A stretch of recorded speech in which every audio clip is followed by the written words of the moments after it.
Boa tarde, alunos do sexto ano. Espero que vocês estejam bem e que tudo esteja muito bem em relação aos nossos estudos à distância, tá bom? Sei que são muitas disciplinas, mas tudo é uma questão de organização e a gente vai tentando fazer isso da melhor forma, tá certo?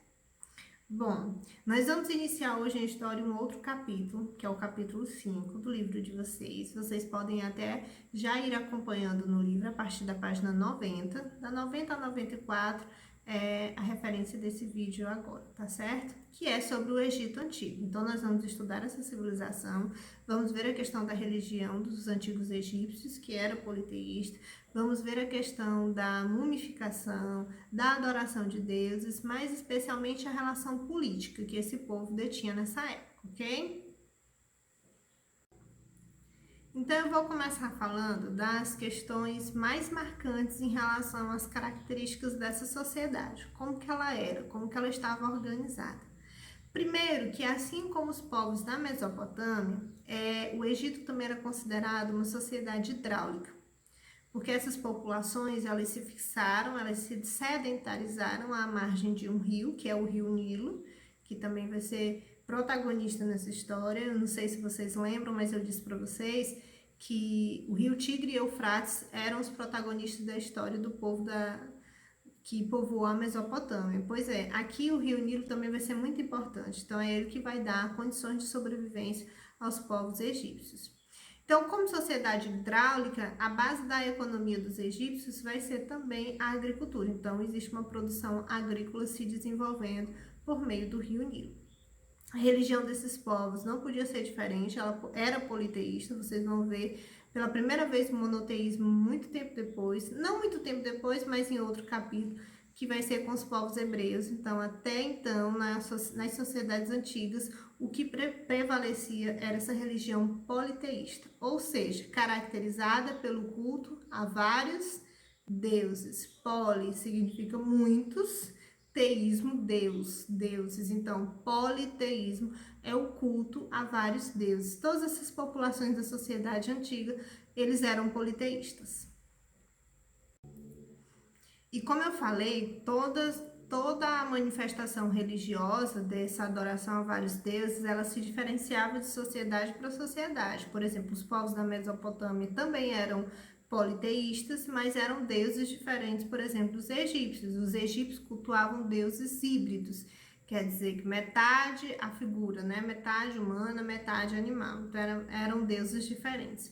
Mas enfim, outra questão, o poder estava centralizado nas mãos de uma pessoa, né? Depois de um longo processo de organização social, o poder se centralizou nas mãos de uma pessoa, que eles eram chamados até de nomarcas, porque essas primeiras comunidades são chamadas de nomos. Então, esse poder se centraliza a princípio nas mãos de um nomarca, tá certo? Então, era um poder centralizado e era um estado teocrático. Como assim, professor, um estado teocrático? Teo significa Deus.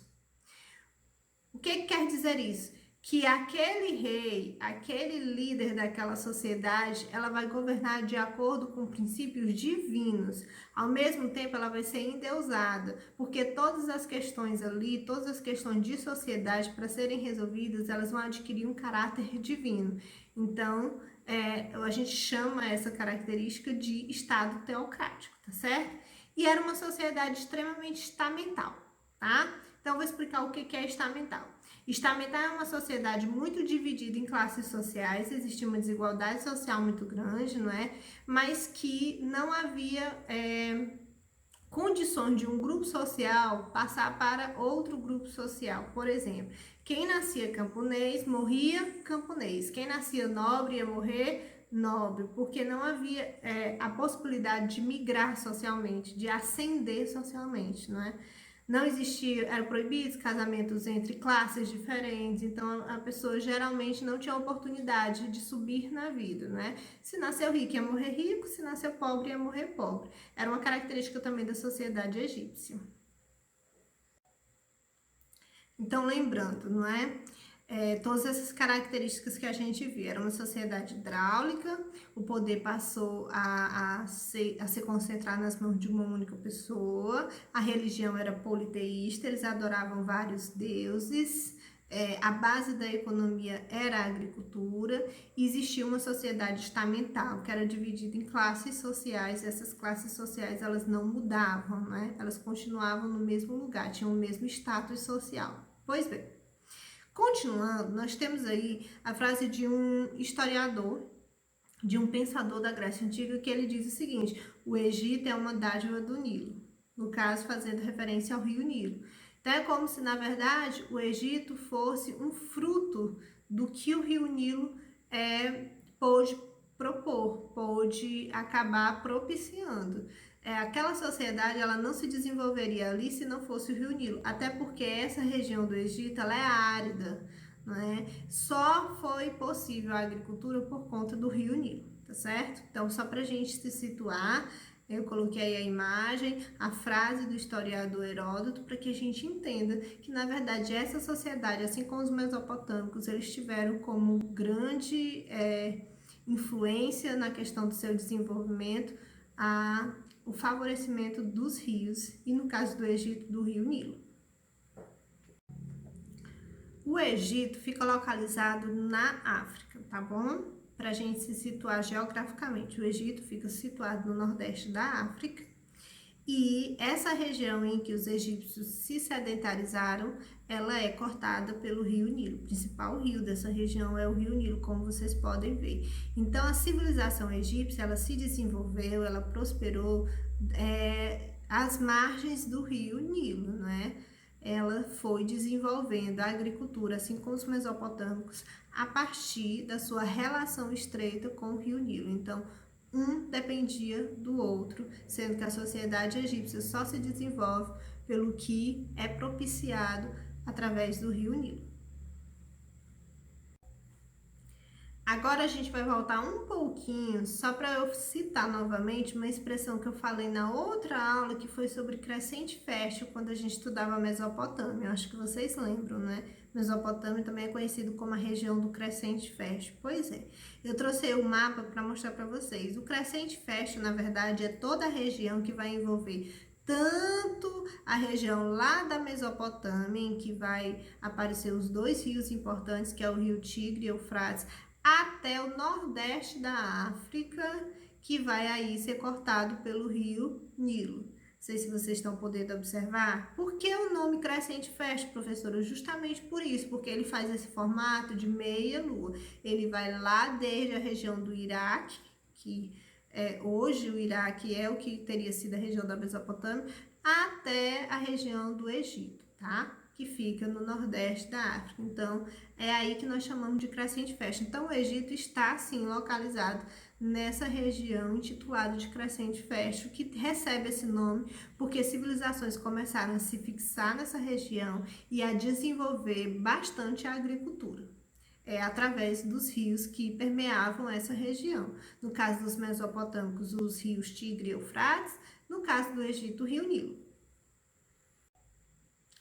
Agora nós vamos começar a falar do Egito, de fato, tá bom? Primeiro a gente vai falar da economia desse Egito antigo, certo?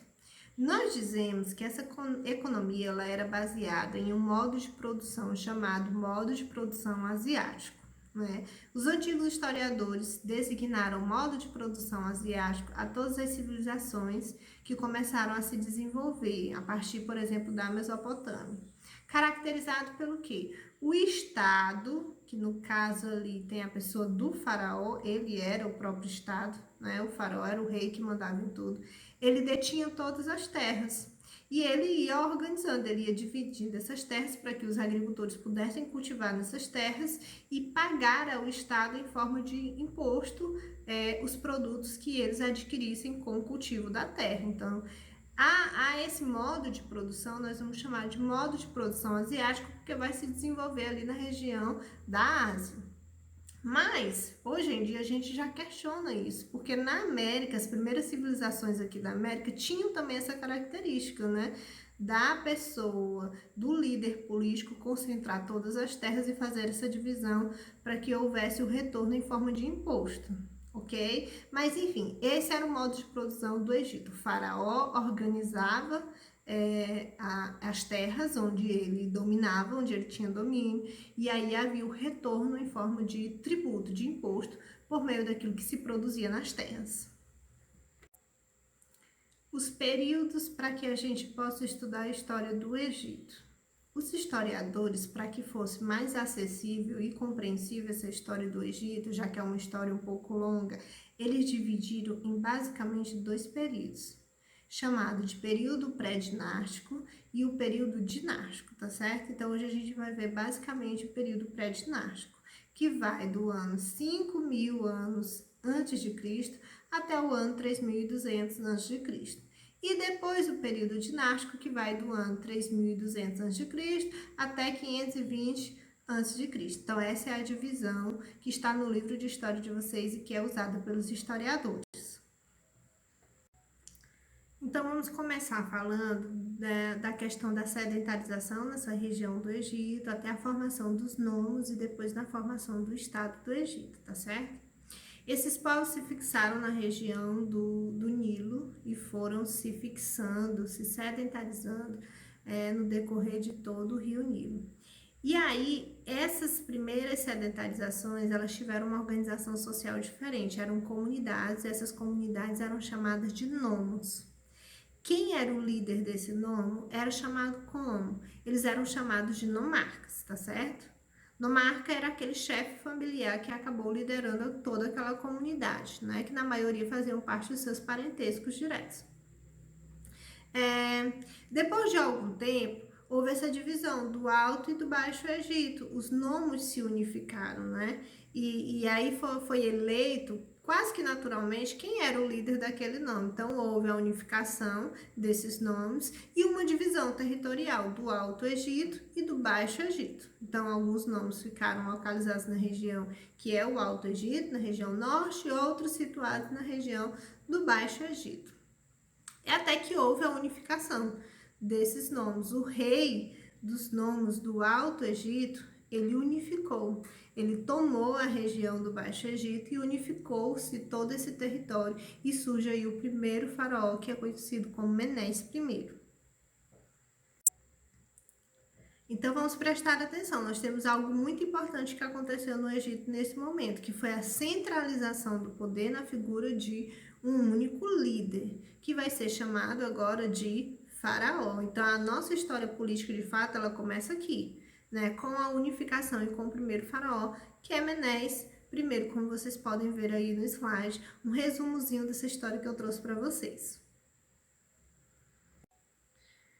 Essa primeira fase ela é conhecida como fase do período pré-dinástico, ou seja, antes do governo do faraó, que vai desde a formação dos nomes até quando o Menes I unifica todos os nomes e aí forma o Egito, de fato, governado por uma única pessoa, no caso o faraó, tá certo?